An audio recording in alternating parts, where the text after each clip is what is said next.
My husband left me for my sister, and I still have to pretend everything's fine. I'm not the type to share my life on social media. I've always preferred to keep things to myself, solve them alone, be strong. But what I went through, what I'm still going through, is something I no longer know how to keep quiet. I'm not saying this to get pity. I'm saying it because maybe, somewhere, there's someone feeling the same as me. A mix of betrayal, shame, and rage. Because yes, my husband left me for my sister. And it wasn't a one-night stand. It was something longer, more cruel. It was something that started when I still believed I was living in a normal family. At first, everything seemed so simple, so happy.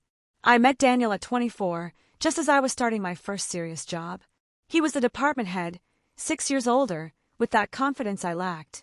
He had a smile that made me feel like everything was okay, even when the world was falling apart. We fell in love quickly. It was one of those intense relationships.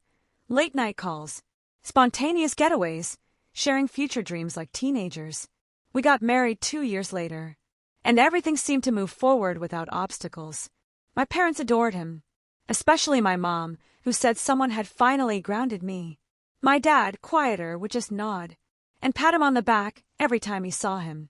And my sister, well, Laura was always more reserved. She had that way of smiling without showing her teeth, as if she never fully trusted anyone. But I didn't think much of it. Never thought I should. Daniel and I moved into a small apartment, but bright, full of plants that always died because I forgot to water them. He was a better cook, so most dinners were his job. I took care of keeping things in order, making sure we never ran out of toilet paper or toothpaste. We made a good team, or so I thought. When my sister moved to the same city for work, I was excited. Laura and I were never super close, but we shared childhood, inside jokes, knowing looks. I thought being geographically closer would help strengthen our bond. I offered for her to come to dinner on Thursdays. At first, she seemed grateful, even brought a pie once that she slightly burned. But we ate it anyway, laughing. Daniel and she didn't talk much. He'd say Laura was hard to read, and she'd say he was too charming to be real. I saw it as just their different personalities. Even thought it was funny.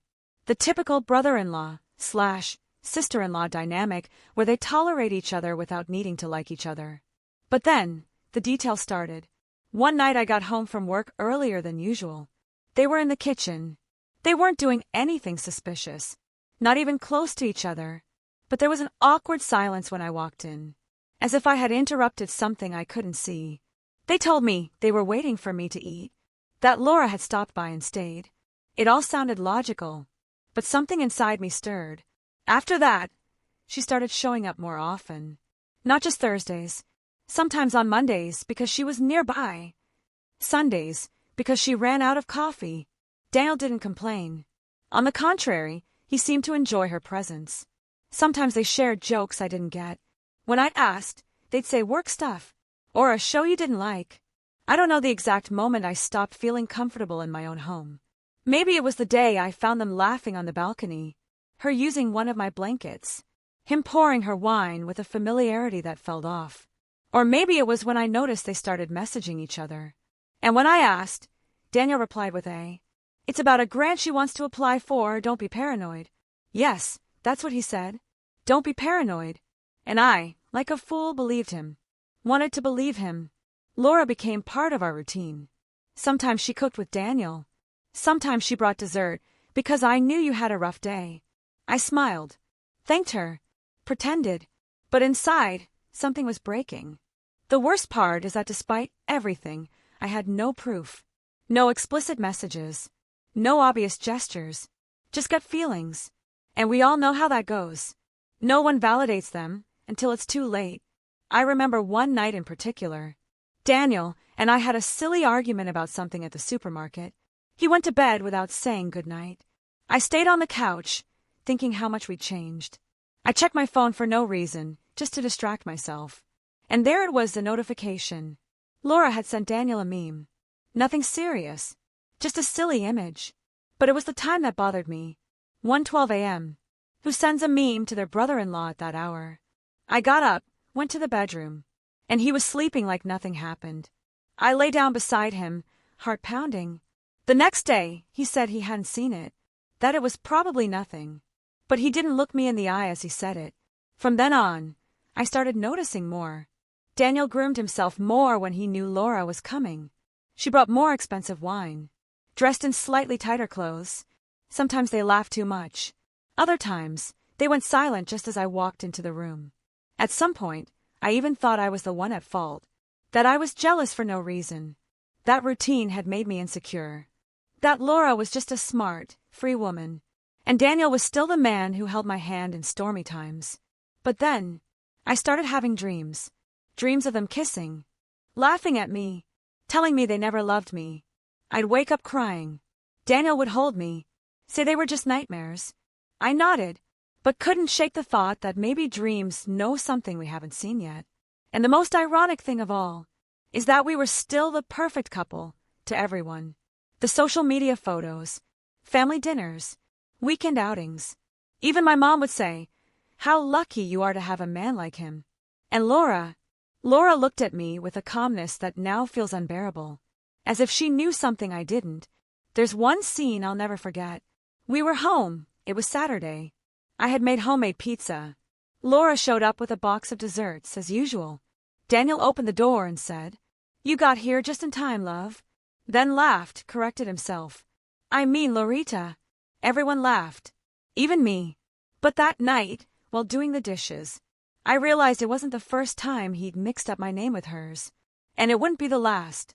Sometimes I wonder if all this started because I got careless. Because I stopped paying attention. Because I believed love was enough. But then I remind myself, no one deserves this. A betrayal like this can't be justified by missed date nights or forgotten texts. What I do know is that, at that moment, even though I already had all the signs, I still didn't want to see the truth. I still wanted to believe it could be saved. That Daniel loved me. That Laura could never do something like that. But something deep inside me already knew nothing would ever be the same. From that night on, I started to feel that my house was no longer my home. It was like living in a place I didn't recognize anymore. Even though every piece of furniture was still in the same place. Tension had become part of the air. And the worst part was that no one else seemed to notice. Everyone kept acting as if nothing was wrong. Everyone except me. One Thursday I decided not to prepare anything. I didn't cook, didn't clean. Didn't even send a message to confirm if Laura would be coming. Daniel got home with a bottle of wine and said to me, "You didn't forget your sister's coming tonight, did you?" As if it were a ritual. As if it was now part of our relationship's calendar. "I'm not in the mood today," I said. And he frowned, like he couldn't understand why. "Don't be like that. It's nice when she comes. We talk, it's fun." "We talk?" I interrupted. "Do you and I talk, or do you two talk?" He looked at me for a few seconds. Then he smiled, but not kindly. It was that condescending smile reserved for the crazy. "You're jealous of your own sister," he said, laughing like it was the most absurd idea in the world. "You should talk to someone about that." That night Laura didn't come. But the next day, I saw a story on her Instagram. A wine glass. A table with candles. In the background, Daniel's voice, laughing. His face wasn't shown. Only his voice. As if she wanted me to doubt. As if she were playing a game, leaving clues. I started to feel empty. I walked through the house with the sense I was occupying a space that no longer belonged to me. Sometimes Daniel would hug me, out of obligation. And I felt his body, distant from mine. We stopped being intimate, stopped talking, but kept pretending. Because I didn't have the courage to break anything. Because I still wanted to believe that maybe all this was just a rough patch. Until the birthday incident. My parents decided to host a family dinner at our place to celebrate my 30th birthday. I didn't want it, but agreed out of obligation. I cooked all day, cleaned every corner, set a beautiful table. And there they all were. My parents, a few cousins, friends, and of course Laura. And Daniel. Always Daniel. In his white shirt and his commercial-worthy smile. Everything seemed fine. Or so it seemed. Until someone suggested a game. Who knows the birthday girl best? A kind of family trivia. Everyone laughed. The question started. My favorite food, my favorite show, my childhood color. Then, my cousin asked something more personal. What was her first couple's trip?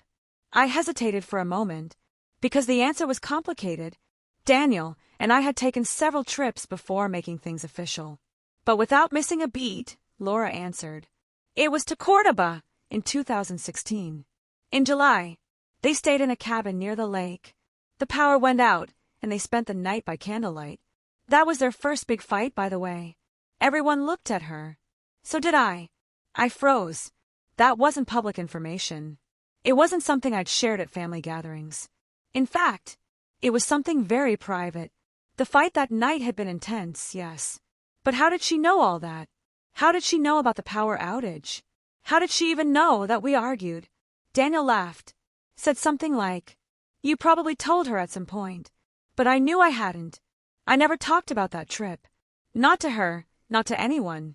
Because it was our first real moment of intimacy and vulnerability as a couple.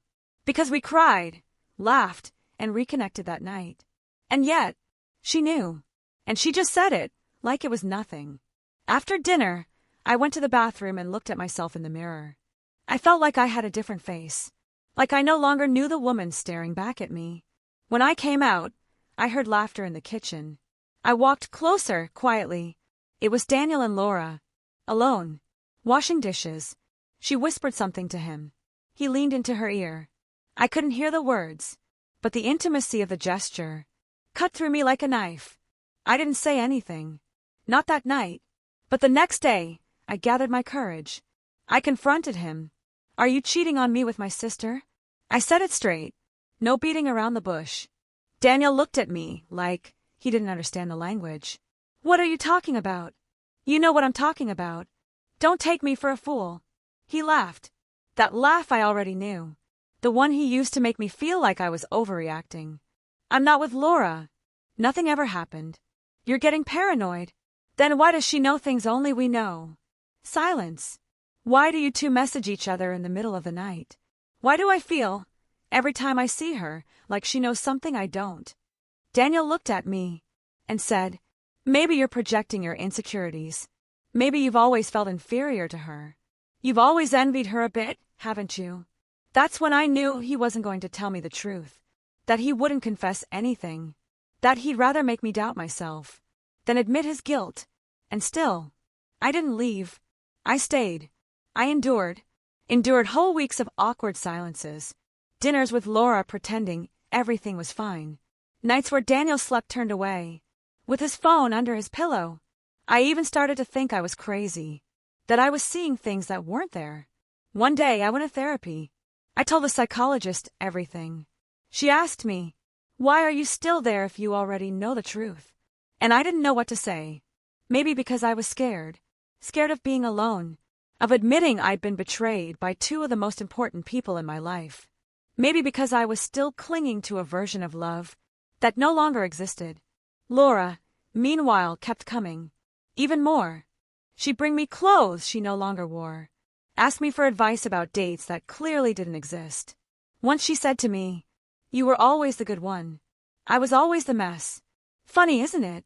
That sentence stuck with me. Funny. Why say it like that? What did she know that I still refused to accept? The situation became unbearable. I couldn't sleep. Ate out of obligation. Went to work like a robot. And every time Daniel and Laura were near, I felt a knot in my stomach. I couldn't take it anymore. But I didn't know how to let go either. Until something happened that changed everything. One day, I ran into the neighbor from the floor below. A very kind older lady. She stopped me in the elevator and said, innocently, Your sister is so sweet. I've seen her leave your place several times. I thought she lived with you now. What do you mean, leave? I asked her. Yes, I've seen her leave several times with your husband, Sunday mornings. Always smiling. I thought they were going for walks or something. They looked happy. I was speechless, because I, on Sunday mornings, had been going to yoga classes for months. I always came home to a quiet house. I never imagined that, in my absence, my husband and my sister were spending time together alone. Something ignited inside me. It was no longer intuition. It was an external account. It was evidence. It was confirmation that I wasn't crazy. That I wasn't just imagining things. I went home. Found them there. sitting on the couch, watching a movie. Laura greeted me like always, with that neutral tone. Daniel asked how class had been. I smiled, but I wasn't the same anymore. That was the day I decided this couldn't go on. That I had to find the truth. That I couldn't keep living in a carefully disguised lie. And what I discovered next was much worse than I imagined. The neighbor's words kept echoing in my mind, like a dull echo that wouldn't fade. They seemed happy. Those two words haunted me even when I tried to distract myself. I felt invaded in every way. My home, my relationship, my routine. There was no safe space left. And the worst part was that they were still there. Smiling, acting, lying. That's when I decided to do something I had sworn I would never do. Check Daniel's phone. One early morning, he was sleeping deeply, exhausted. Perhaps from all the pretending. I woke up with my heart pounding. I looked at his side of the bed and saw his phone on the nightstand, no visible password. I took the device with trembling hands. I knew that if I did this, there would be no turning back. I knew I'd find something I couldn't unsee. And yes, I found it. It wasn't a steamy message or a romantic confession. It was worse. It was normalcy. Fluid, everyday conversations, as if they had been a couple for years. Inside jokes, plans to have lunch together. Mentions like, that book I recommended, did you like it? Even arguments. One where he complained she didn't wait for him the previous Sunday. Another where she asked him not to make it so obvious in public. One sentence pierced my chest. I swear I'll talk to her soon. I just need her to be calm. I don't want things to break more than necessary. They didn't use names, but they didn't need to. I was her. The annoying presence. The piece they had to carefully remove, so the puzzle of their relationship would fit perfectly. I read until the screen went dark on its own. I sat there, staring at the floor. I didn't cry. I didn't scream. I didn't wake him. I just put the phone back where it was and lay down. I closed my eyes, but I didn't sleep. The next day, I made coffee as usual, prepared breakfast, sat in front of him and pretended. And while he talked about traffic or last night's game, I thought, I know everything. And you're still here, sitting, thinking I'm just as naive as yesterday. That same afternoon, I went to see Laura. I asked her to meet me at a cafe we used to frequent. She arrived with her elegant purse, her perfectly styled hair, that face of a woman who never breaks a plate. What's going on? She asked, sitting across from me. I just want to know one thing. How long have you and Daniel been together? I didn't bother dressing up the question. I had no energy for detours. She was silent for a few seconds. Then she sighed. She didn't say, "What are you talking about?" or "You're crazy." She just closed her eyes for a moment, and then she spoke. It wasn't planned. I never wanted it to happen like this. Like what? Falling in love with your sister's husband. I didn't seek it out, she said more firmly now. He came to me. At first, I avoided him. But you don't know how he talked about you. As if you were a burden, as if you weren't the same anymore. He made me feel special. I felt nauseous, but I forced myself to stay composed. And since when? I insisted. She looked down. A year and a half. 18 months of lies. 18 months of shared dinners. Birthday gifts. Fake hugs. And were you planning to tell me someday? I asked, barely audible. He said he would tell you. That it was a matter of time. Time for what? For me to leave on my own. For me to get tired. So you two could be together without guilt. She didn't answer.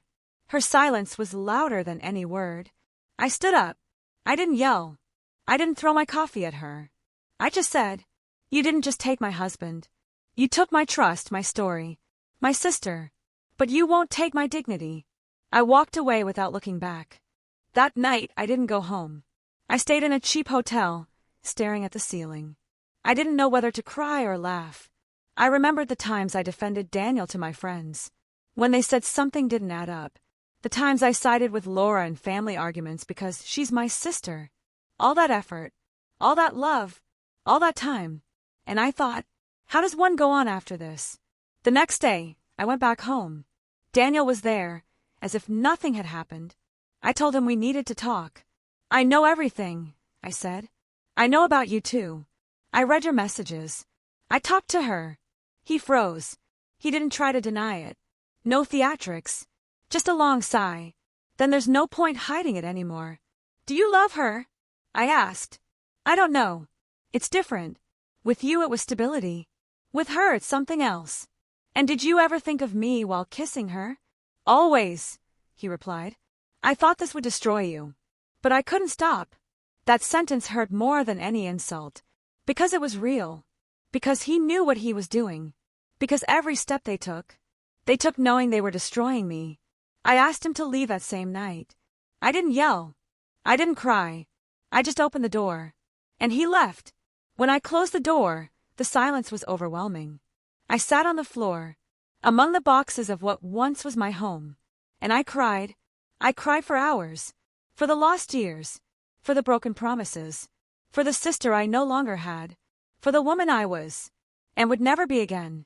But at the bottom of that pain, something lit up. A spark. A glimmer. I wasn't going to sink. Not this time. The first days after Daniel left were a silent chaos. I didn't feel like talking to anyone. Not even myself. I walked around the house like a visitor. Touching furniture. Checking drawers. Pulling out clothes I no longer recognized as mine. It was strange to see his things slowly disappear. As if someone were erasing a whole life in pencil. But it was also liberating.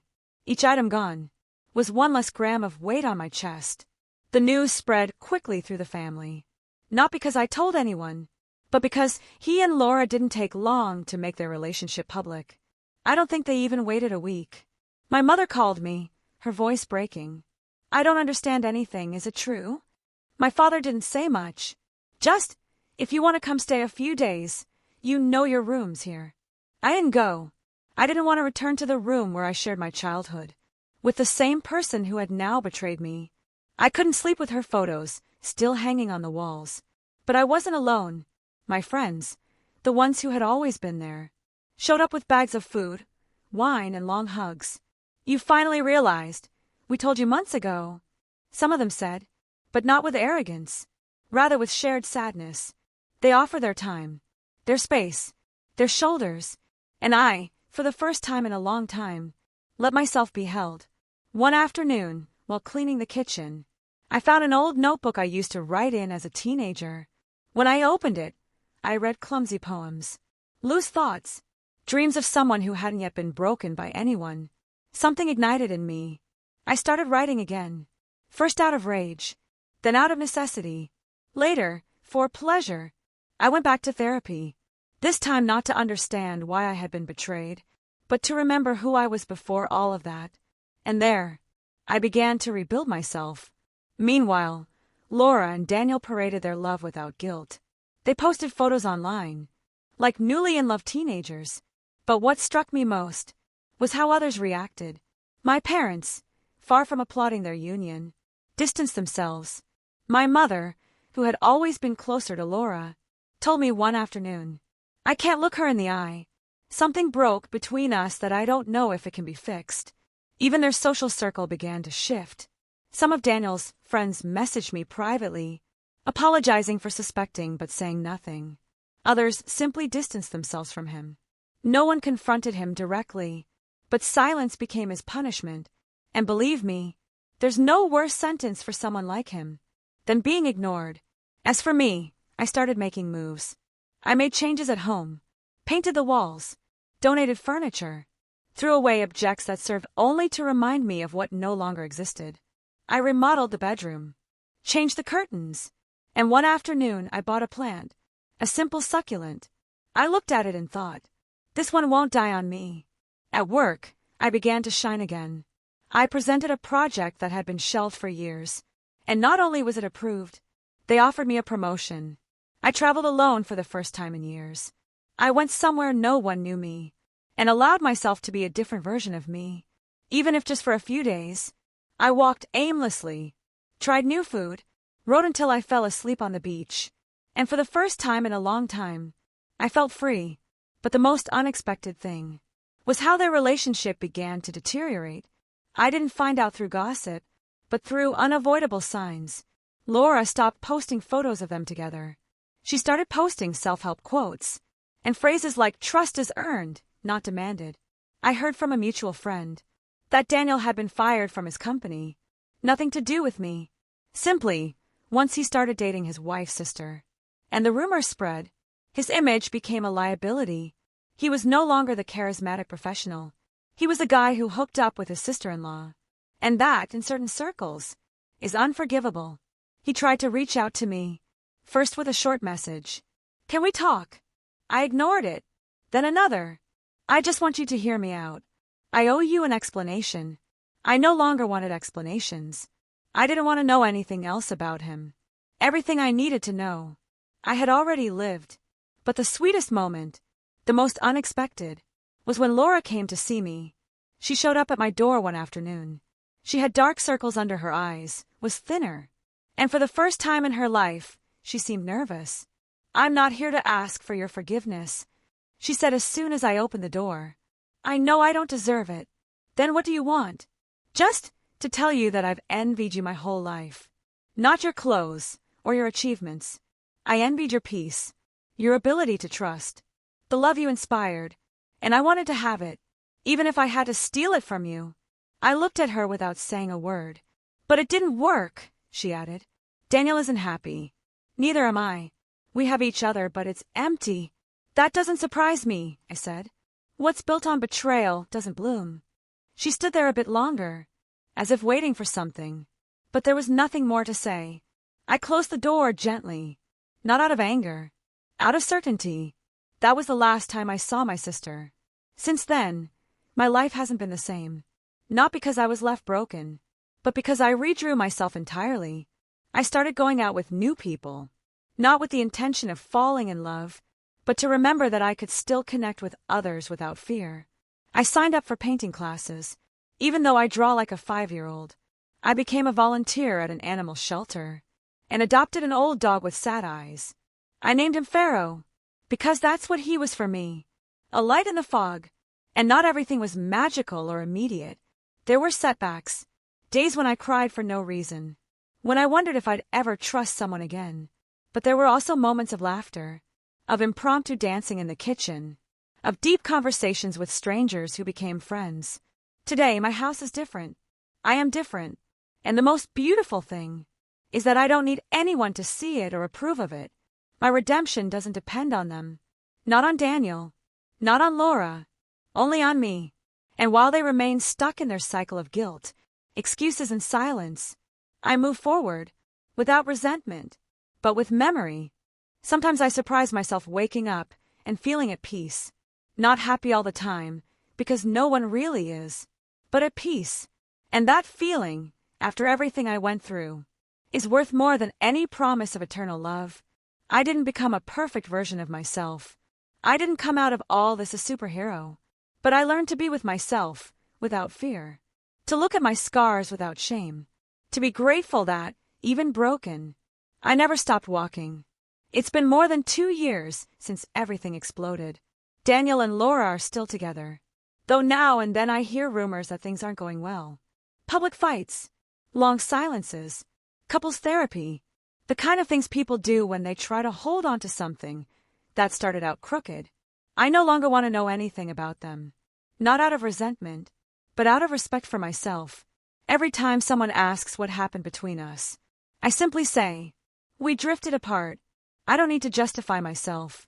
I don't need to share the details. Whoever wants to know the truth, let them listen to the silence. Let them see how I chose to live without carrying the weight of what I didn't choose. Recently, I went on a writing retreat, a weekend in the countryside, surrounded by people who, like me, had painful stories. I wrote a short story, a story about a woman who was betrayed by those she loved the most, but who, instead of seeking revenge, chose to rebuild herself. At the end, that woman opened a bookstore with a small cafe inside, and every customer who came and left a story in exchange for a coffee. When I read it out loud, someone cried. They said, "That story is you, isn't it?" And yes, that story was me. Or at least, a part of me. Shortly after, I decided to do something symbolic. I closed my social media account and opened a new one from scratch. One without the old photos, without the tainted memories. I started posting snippets of my writing, short reflections, pictures of my new plants. Because yes, the succulent is still alive and now has sisters. Strangers began to follow me.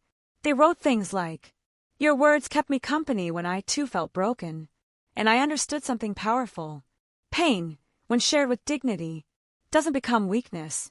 It becomes a bridge. One afternoon, in the park where I usually walk with Pharaoh, a man approached me. He was with his young daughter, a 5-year-old girl with a huge bow on her head. He smiled at me, said he liked my writing. Turns out, he had been through a similar story. We sat down to chat.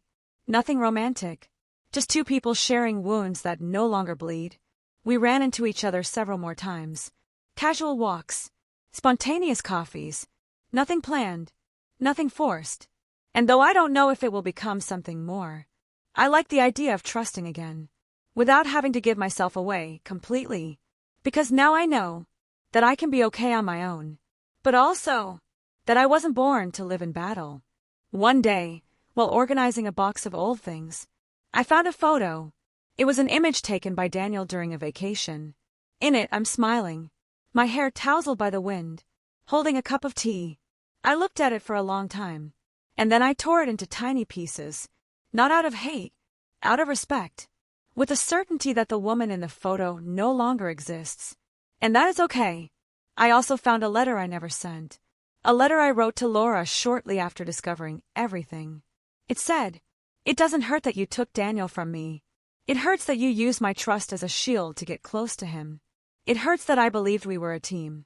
It hurts that I shared secrets, laughter, fears, only for you to use all of that to position yourself where I once was. But I don't hate you. Not because you're blameless, but because you don't deserve that power over me." I read the whole letter. Then I burned it. And I felt something I hadn't felt in years. Relief. Today I have a simple routine, but it's mine. I wake up early, walk with Pharaoh, write a little, teach online classes on emotional writing, do yoga, cook just for me. Sometimes I invite people over. Sometimes I don't. Depends on how I feel. I no longer live according to what's expected of me. And something beautiful started to happen. My environment changed. My parents visit me more often. My mother, with that quiet guilt she doesn't know how to name, began to weave another kind of love. My father helped me build a small desk with his hands. My friends, the ones who stayed, hugged me with new strength. And I hugged them back without fear. The other night I dreamed of Laura. In the dream, we were in a white room, windowless. She came up to me and said, "Can you forgive me?" And I replied, "No, but I can let go." And then in the dream, I walked toward a door and stepped out. And the light hit my face. I woke up with a strange feeling. But it wasn't pain. It was freedom. I think that's what stays with me most from all this. The freedom to choose who comes into my life. The freedom to not beg for love. The freedom to wake up each day, knowing I don't need anyone to complete me, because I am enough on my own. If someone asked me what I learned, I'd say, I learned that love doesn't hurt. What hurts is betrayal, lies, lack of courage. I learned that you can love someone and still choose to leave. I learned that you don't betray someone you respect. And when someone does, it says more about them than about you. I learned that forgiveness doesn't always mean reconciliation. Sometimes, it's just a private act that lets you keep walking without dragging weight. And above all, I learned that losing those who don't value you is not a tragedy. It's a way of being reborn. Today, every time someone tells me, "You don't seem like someone who's been through so much," I smile, because I don't feel like explaining, because I don't need to tell my whole story, because the way I walk is answer enough. And if you ask me if it was worth it, no, it wasn't. The betrayal, the tears, the anguish weren't worth it. But what I did with all of that was, becoming the woman I am now was strong, clear, peaceful, mine.